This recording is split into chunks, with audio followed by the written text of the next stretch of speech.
Баршаңызға қайырлы күн. Бүгін сіздерге өте дәмді болып шығатын Наполеон тортының рецептін ұсынамын. Менің арнама тіркелмеген болсаңыз, тіркеліп, комментарий қалдырып, лайк басуды сұраймын. Бұл тортты жасау үшін бізге қатпарлы қамыр қажет. Қатпарлы қамырды мен өзім жасағанмын. Рецепті менің арнамда бар. Қатпарлы қамырды 3 бөлікке бөліп, әрқайсысын бөлек-бөлек оқтаумен жайып шығамыз. Қалыңдығы шамамен 5-6 мм болатындай етіп, 4 бұрышты етіп жайдым.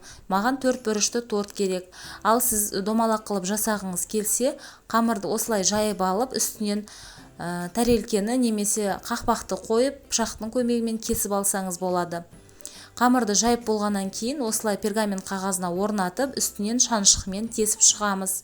Қатты көтеріліп, ісіп кетпес үшін 180 градуста 15 минут шамасында осылай көтеріліп пісіп шығады.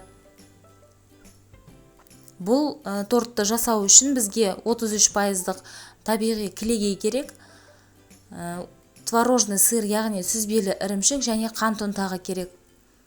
Сүзбелі ірімшіктің үстіне 3-4 ас қасық қант ұнтағын салып, миксермен араластырып аламыз. Қант ұнтағы толық араласып болғаннан кейін салқын 33% кілегейімізді, яғни сливкиді қосып, тағы да араластырып, қою болғанша кремімізді дайындап аламыз. Кілегейіміз тоңазытқыштан шыққан, қатты салқын болуы қажет.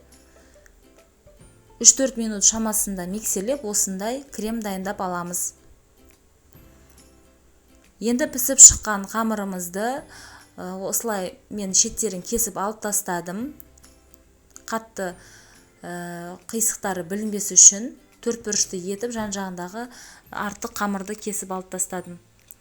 Ортасынан 2 бөлікке, немесе сіздің қамырыңыз одан да қатты көтерілетін болса, 3 бөлікке бөліп алсаңыз болады. Осылай арасын ашып, бөліп алып, осының арасына крем жағатын боламыз. Кремді аямай көптен жақсаңыздар, сіздің Наполеоныңыз өте жұмсақ, нәзік болып шығады. Үстінен екінші қамырды қойып, оның үстінен тағы да кремді жағып, осы техникамен барлық тортты жинайтын боламыз.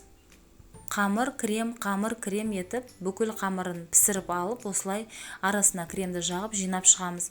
Ең соңынан қалған кремді жағып, алып қалған жаңағы шетіне кескен бөліктерді үгітіп, бетіне әсемдік үшін сеуіп шығамыз. Наполеон тортында өзі осындай крошкамен әсемделеді.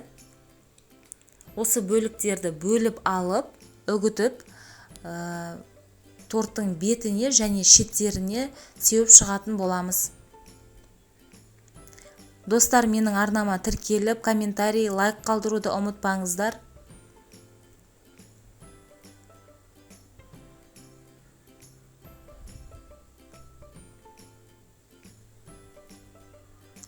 Тортты тоңазытқышқа 1 түнге немесе 5-6 сағатқа қойып алу керек.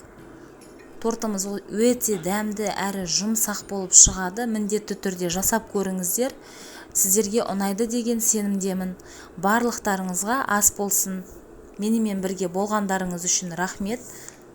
Сау болыңыздар.